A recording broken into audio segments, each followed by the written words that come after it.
எங்கே போறேன் இங்கதான் இருக்கேன். வர்றேன்னு சொன்னேன். நாளைக்கு இல்ல நாளை மறுநாள் வருவேன். நாளைக்கே வந்தானு வர முடியாது. என்ன பண்ணுவேன் நீ? என்ன பண்ணுவேன் நீ? திருப்பி வைப்ப. நீ அதையே தான் பேசுவேன். சும்மா இப்படி போட்டு இப்படி அசிங்கப்படுத்தி நீங்க இவ்வளவு நேரம் ஒரு கேள்வி கேட்க நான் ஒரு பதில் சொல்ல இது மாதிரி தான் செய்யலாம். இதுக்கெல்லாம் அஞ்சுறவனும் இதுக்கெல்லாம் இதுக்கு என்ன சொல்றது இதுக்கு பயந்து ஓடுற ஆளும் நான் கிடையாது. வருவேன். நாளைக்கு 11 மணிக்கு தான் வந்தாகணும். வர முடியாது. உன்னால முடிஞ்சது பாரு. நினைக்கும் போதெல்லாம் அந்த பொம்பளை கூட்டி வர வேண்டியது சேத்த இது பண்ணது. என்னை சமாளிக்க முடியலன்னா இப்படி ஒரு நாடகத்தை போட வேண்டியது. நானும் இந்த நாடகத்தை பார்க்கத்தான் போறேன். இது என்ன நடக்குதுன்னு பார்க்கத்தான் போறேன். நீங்களும் பார்க்கத்தான். நாளைக்கு தருமபுரியில கலந்தாய்வு. நான் வருவேன். அந்த வலசரவாக்கம் காவல் நிலையம் அங்கதானே இருக்கும். நான் இங்கதானே இருப்பேன். என்ன அவசரம் சொல்லு. அவசரம் நீ வந்தது வர முடியாது. என்ன பண்ணுவேன்? ஆனா நாளை காலை 11 மணிக்கு நீங்க வலசரவாக்கல் காவல் நிலையத்துல ஆஜராகணும்னு சொல்லி உங்க வீட்டுல 11 கண்டிஷன்ஸோடைய சம்மன் ஒட்டப்பட்டிருக்கு. ஒட்டப்பட்ட சம்மனை சில வினாடிகள்லயே கிழித்ததாக ஒரு குற்றச்சாட்டு.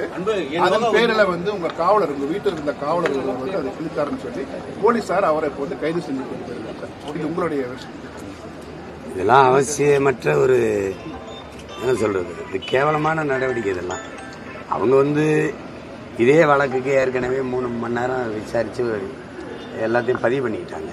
அப்புறம் திருப்பி அதே வழக்கு தான். அப்புறம் திருப்பி அதே தான் பேசணும். அவங்களுக்கு இதுல திரும்ப திரும்ப பேசி எதை என்னையும் அசிங்கப்படுத்தலான்னு நினைக்கிறதுக்காக வச்சுறாங்க.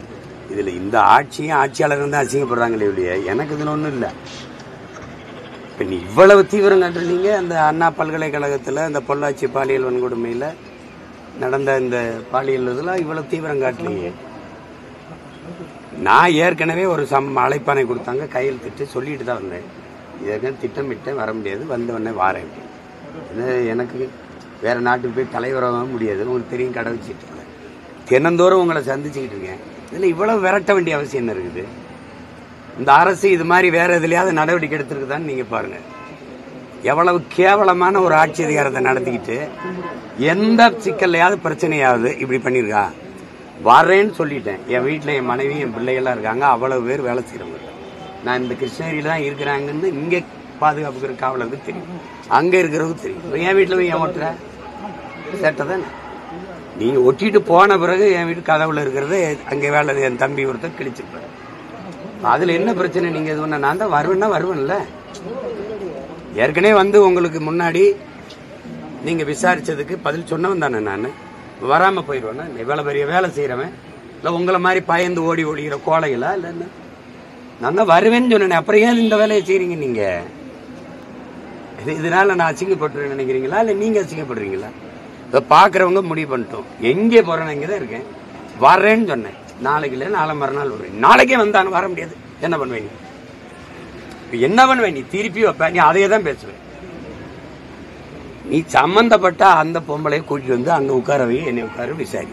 நீ அங்க ஒண்ணு பேசிட்டு வருவ. அப்புறம் திருப்பி ஒண்ணு வருவ. அப்புறம் ஒரு வாரம் இதே பிரச்சனை வைப்பீங்க.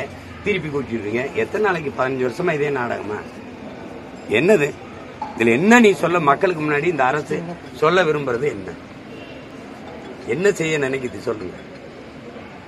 நான் திருப்பி நீங்க முதல்ல விசாரிச்ச அதே தான் திருப்பி அதே தான் சொல்லுவேன். விசாரிக்கவே இல்லை. நீங்களே முடிவு பண்ணிக்கிறீங்க. இதுதான் நடந்திருக்குது, இது போயிருக்குதுன்ட்டு. இது எந்த மாதிரியான தீர்ப்புகள், எந்த மாதிரியான விசாரணைகள்?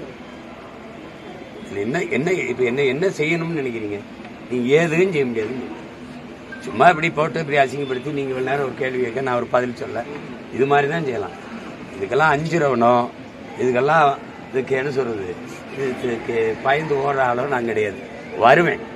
நாளைக்கு 11 மணிக்கு தான் வந்தாகணும். வர முடியாது. உன்னால முடிஞ்சது பாரு.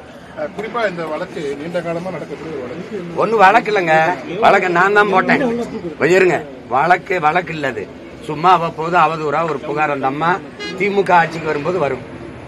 அம்மையார் ஜெயலலிதா 10 ஆண்டுகள் ஐயா எடப்பாடி எல்லாம் ஆட்சியில் இருந்தபோது ஏன் வரல? இவங்க வரும்போது வருவாங்க. குறிப்பா தேர்தல் வரும்போது வரும்.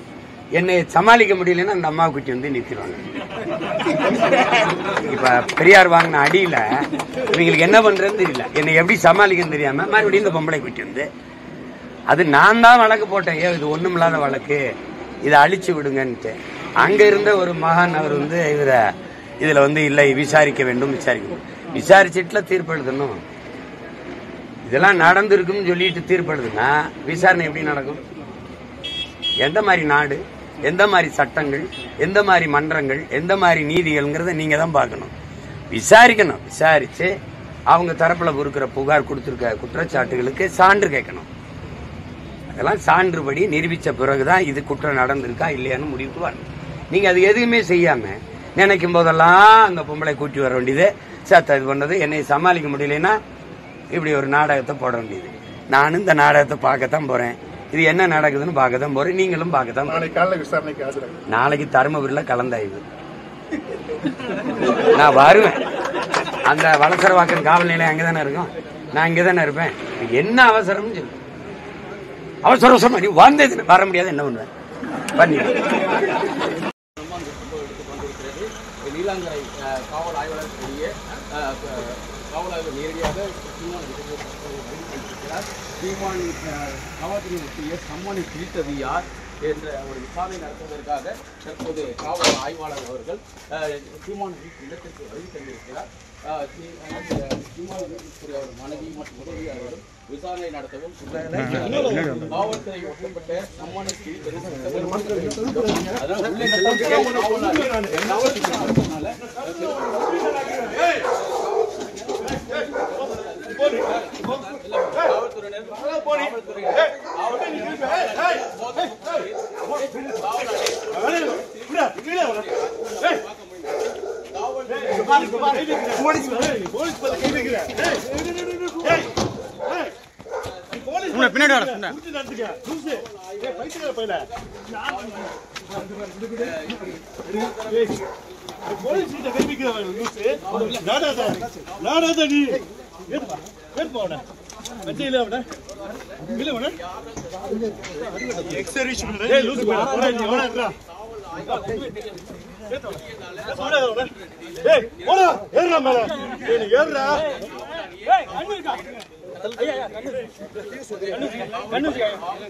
நீ விட போல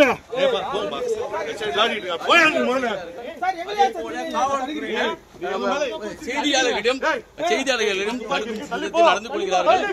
இந்த சம்பவத்தில் காவலாளியை இன்னும் சற்று நேரத்தில் அந்த காவலாளியை காவல்துறையினர் வலுக்கட்டாயமாக ஏற்றக்கூடிய காட்சிகள் ஏற்க முடியல. துப்பாக்கி எடுத்து கூறி அவருடைய காட்சிகள் இருக்கிறது.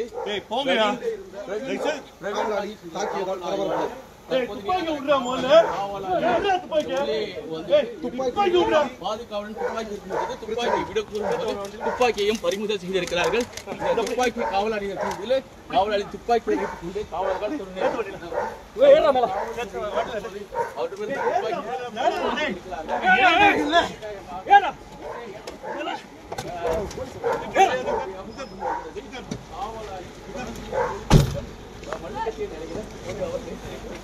சீமானின் மனைவி போலீசாரிடம் தற்போது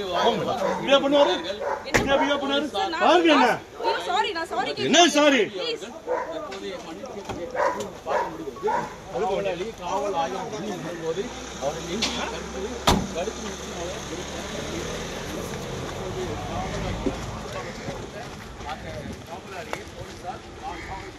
அவர்கள் போலாம்